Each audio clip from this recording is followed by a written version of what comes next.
మనలో పాపం చేయని వాడు ఎవడో చెప్పండి, ఏ దోషం లేని వాడు ఎవడో చూపండి.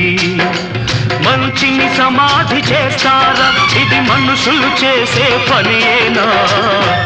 మనలో పాపం చేయని వాడు ఎవడో చెప్పండి, ఏ దోషం లేని వాడు ఎవడో